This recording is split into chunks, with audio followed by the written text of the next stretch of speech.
Denver CD1 for providing this great resource of showing all of the women candidates of color that are on the ballot. So please go to Facebook and go to Invisible Denver CD1 and ask for that information. It is a phenomenal tool. Okay? So are you guys ready for our next speaker? How are you enjoying things so far? Again, I want to tell you that we are awfully blessed and just lucky to have you here. Thank you for sharing your Saturday afternoon and your time and space and your love with us. And coming to the stage next is the lovely Miss Lisa Calderon. She is a phenomenal advocate. She's also a distinguished faculty at Denver University, and she is the co-chair of the Colorado Latino Forum. So please give it up for Miss Lisa Calderon.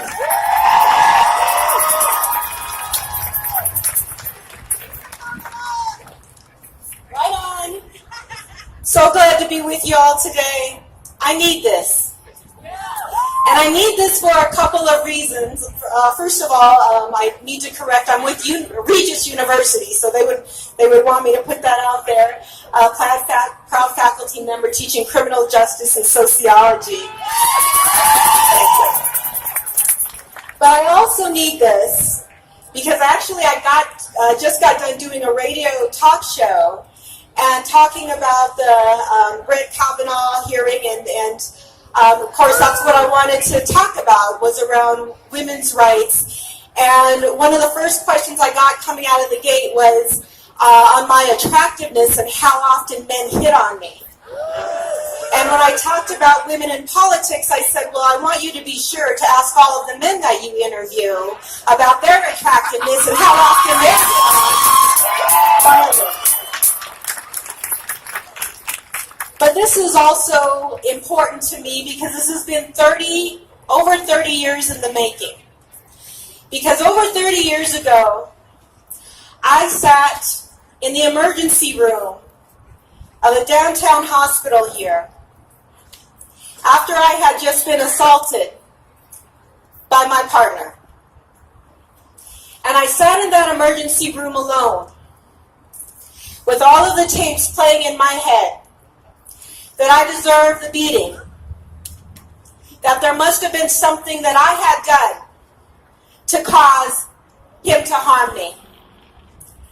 And as I'm sitting there, doubting myself, being embarrassed that the police had come out, that the ambulance had come out, taken me to the hospital, trying to reassure the paramedics that I was all right, who were concerned that I had a closed brain injury. There was a white woman who came and sat down beside me, and she was bruised, had black eye, and she was also waiting for care to be seen. And I thought in my head, I'm not a battered woman. That's a battered woman. And so in the middle of the night, I got up, injured, too embarrassed to call anyone for help, and walked home. I have no money. The thing that frightened me most, which got me out of that situation, was meeting his mother because we were supposed to get married. And I saw myself 20 years into the future. And I decided then that that was not a future I wanted for myself. And so it was with the help of victim advocates in crowded shelters with not enough resources who bought me a ticket to get me home. Now, after that, after I got away from him, later on in another relationship I had my son. And I became a single parent. A black Latina on welfare, raising a black male child. I learned to find my voice. I had been silent for so many years. Because who else was going to advocate for him but me? even though I struggled on welfare, struggled to put food on the table, being humiliated paying with food stamps when people think you're stupid for being poor, for being a woman, for being black. I got my bachelor's degree, got my master's degree, got my law degree, and just got my doctorate.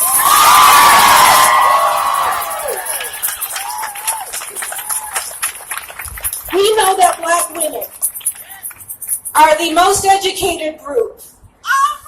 We get enrolled in college at the highest rates out there. We have always participated in the labor force, voluntarily or involuntarily. We have been workers. And yet, we also suffer under the burden of the greatest student loan debt. I can attest to that. I will die with my student loan debt. We also earn less than men. So in general, women earn 77 cents for the dollar of every man. But black women, it's even worse, about 65 cents. And Latinas, about 55 cents to the dollar. We have a gender inequity gap that is pervasive across this country and in this city. The gap is growing. To give you an idea, in the late 80s or so, we were about 95% behind white women.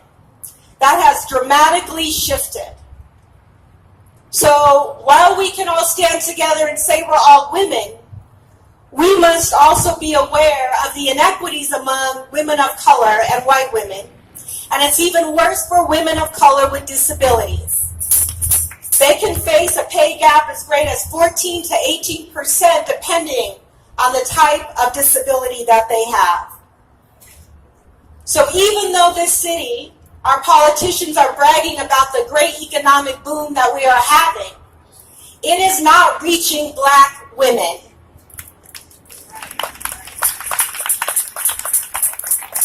As a result, we need to be electing women of color to office.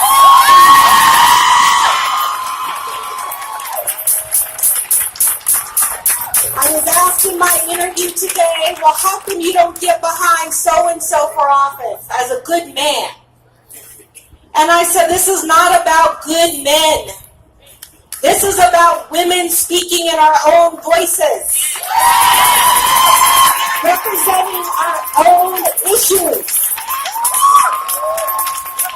It's time for women to be first in our voices and our issues, talking about the sexual assault that happens to us, talking about the domestic violence that happens to us, talking about the pay inequity.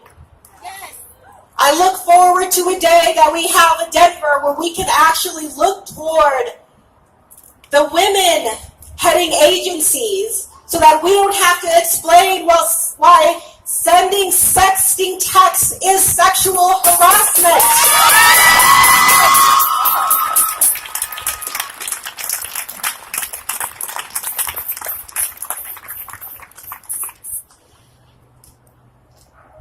So I want to conclude today. I want you to just take a moment to imagine a Denver, a city, a government where women are represented in proportion to our population. Where we have leaders who will think about what does it mean to be a single mom when you can't afford childcare but you still have to go to work? What does it mean when you have a sick child and you have no one to care for and yet you still have to go clean someone's house? What does it mean to have women to set policy?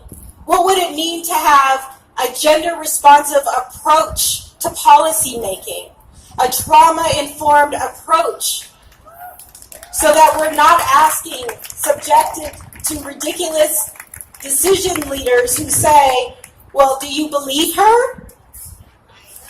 We need to put victims in the center of that analysis, and Black women in the center of that analysis, and women of color in the center of that analysis, and disability and LGBTQ people in the center of that analysis. We don't have that in Denver right now.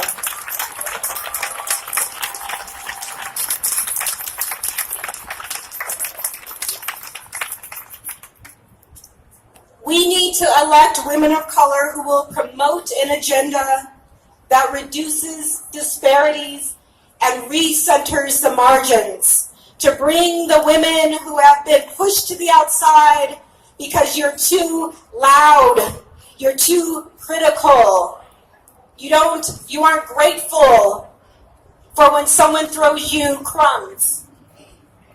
We need instead to promote an agenda for equity and equality for all. Thank you.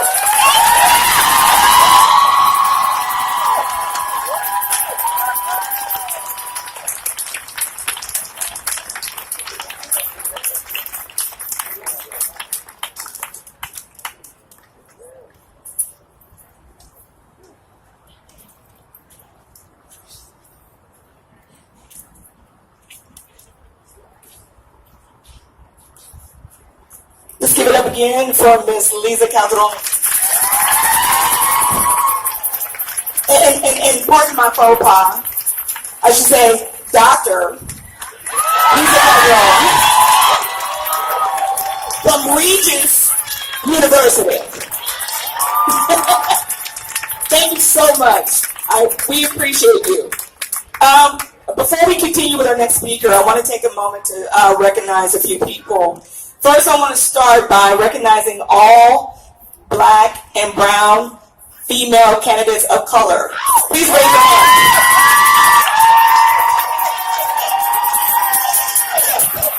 And could you do me a one solid, one up me by coming to the stage real quickly? Please. And all stand together.